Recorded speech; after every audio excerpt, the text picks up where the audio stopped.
Hello， 歡迎大家又翻到嚟 Cheryl 講故仔嘅時間啦。見到我呢一身嘅打扮同埋我背後那個男人嘅形象呢，應該都知道我今日將會講邊個嘅故仔啦。冇錯，就係近幾年呢紅到街知巷聞嘅黃仁勳先生啦。以前淨係資深嘅打機迷呢先會聽過黃仁勳呢三個字，而家呢就連台灣嘅小食店呢都恨不得要將佢個樣做成大頭貼，成為我哋嘅店鋪生招牌。究竟佢係點樣由一個寂寂無名嘅窮學生呢，變成而家咧可以講係叱咤風雲嘅人物呢？我哋今日就同大家拆解下佢嘅故仔啊！ Many people are wondering why you're always wearing a black leather jacket. Is there a reason? Yes. It's gorgeous, by the way. Because then you don't have to think about the color. Less decision making. People are jokingly saying that are there NVIDIA coolers under your jacket so you can sustain the high temperature in Taipei? Is it? No, because I'm always very cool. 喺啱啱度過嘅2025年啦，黃仁勳先生咧就憑借住1500幾億嘅美金啦，係闖入咗呢個全球富豪榜嘅前10，排到第7咁滯噶。佢嘅財富咧大部分嚟自於3.5% 嘅輝達公司嘅股份。輝達呢一間1993年創建嘅公司咧，曾經係面臨倒閉破產嘅危機噶，但事實上佢而家嘅市值咧係拍得住蘋果噶。有網友話咧，以前以為黃仁勳咧淨係賣顯卡，點知咧佢瞞住大家偷偷發達。如果你玩過電腦嘅，應該都買過輝達嘅卡，所以話咧，大家都係有份幫輝達衝上一個富豪榜噶。其實咧，黃仁勳咧唔係突然間爆紅噶，佢喺遊戲界咧已經係霸榜咗29年噶啦。不過係咧而家 AI 浪潮咧咁火熱咧，先至咧真正咁出圈啦、破圈啦，成為全民嘅霸道總裁啊！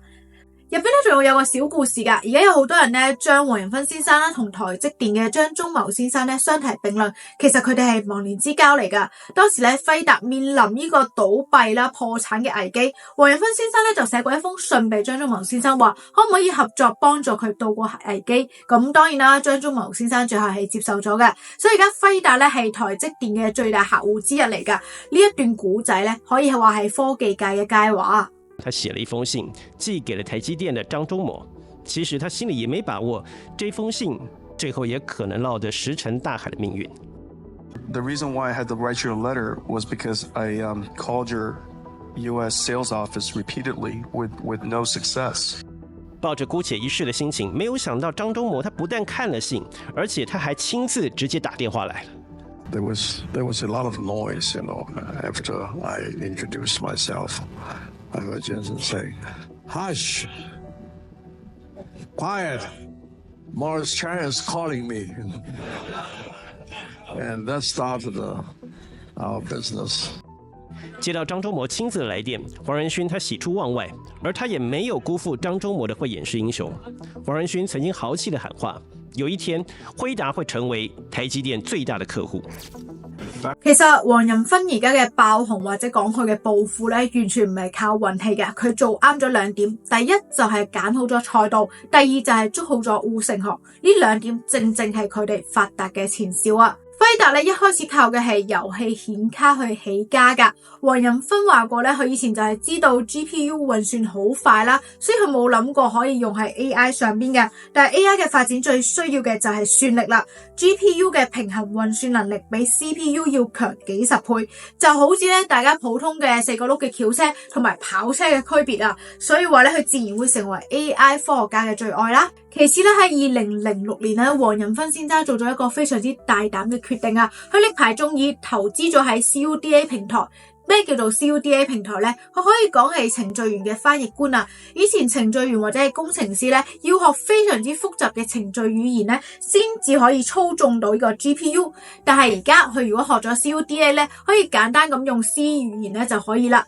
以前咧好多人笑黃仁勳點解去投資 CUDA 啊，簡直就係嘥錢啊，抌嗰啲錢落大海。但事實上而家有3000幾間嘅 AI 新創公司，靠嘅就係 CUDA 嘅平台啦。就好似而家大家習慣咗用 WeChat 呢個通訊軟件咧，就唔中意用其他嘅通訊軟件。咁樣講咧，亦都係一個壟斷嘅情況啦。所以話咧，冇對手可以超越到 CUDA 呢個平台啊。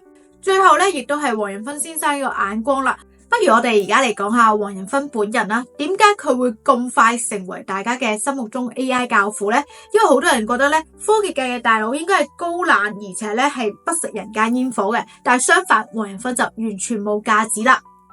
佢之前咧訪台嘅時候咧就好中意去食一啲夜市啊或者係地攤，去食過嘅一啲小食店咧，而家係好多咧科技迷心中嘅朝聖必到嘅地方之一。大家一提到佢咧，就覺得佢完全冇架子，非常之有煙火味道，呢個就係黃仁勳吸引人嘅第一點啦。其次咧就好識打造人設啊！大家一提到佢就會諗到佢呢件皮褸，佢係呢個 AI 界嘅搖滾天王啊！佢加上咧好多網絡嘅我哋講過一啲梗圖啊、迷因圖啊傳播之後咧，大家就增強咗對佢嘅記憶力啦。其實最後咧就係佢真係一個好真誠坦率嘅人嚟噶。你有聽過黃仁勳嘅話，你應該知道咧，佢受訪嘅時候咧曾經提到好多嘢。第一就係華為咧係一間不可思議嘅公司嚟噶。如果大家輕視佢咧，真係好天真啊！又話小米咧係奇蹟嚟噶，佢都想試下購買小米嘅汽車。呢一種客觀坦率嘅態度咧，令到佢更加圈粉，就唔似咧其他商業大佬咁樣啦。最後咧就係帶俾我哋啲普通人嘅啟示啊！雖然我哋咧冇黃仁勳先生咁勁啦，可能要學到呢個程序又好啦，又或者係高科技嘅大佬呢啲咁嘅品性都好啦，但係佢有兩點咧的而且確好值得我哋普通人去學習嘅。第一就係長期堅持主義啊！事實上咧，輝達由創建到而家咧，佢亦都係潛伏咗10幾年咧，先至有而家今時今日咁嘅成就。黃仁勳咧就算俾人笑都冇放棄過噶，財富嘅積累咧從來都唔係一朝一夕就可以達到噶，無論係投資或者係工作咧，只有你堅持啱嘅方向，先至有機會成功噶。第二就係追求多元化同埋護城河啦。輝達喺發展東咧，其實從來都冇固步自封噶。我哋提到咧，佢願意去投資喺 CUDA 嘅呢個平台啦，亦都係咧靠 CUDA 咧築起咗呢個非常之堅挺嘅保障。其實普通人都係一樣噶。如果你理財嘅時候，千祈唔好將雞蛋放喺同一個籃度，應該要培養自己嘅獨特優勢，先至唔會咁輕易俾人取代噶。各位朋友仔咧，唔知你有冇聽過黃仁勳嘅大名呢？如果係你，亦都有冇用過輝達嘅顯卡呢？不妨喺我哋留言區同我哋繼續講啊！記得關注我哋先可以傾更多有關呢個科技界嘅話題啊！我哋下次再見啦，拜拜。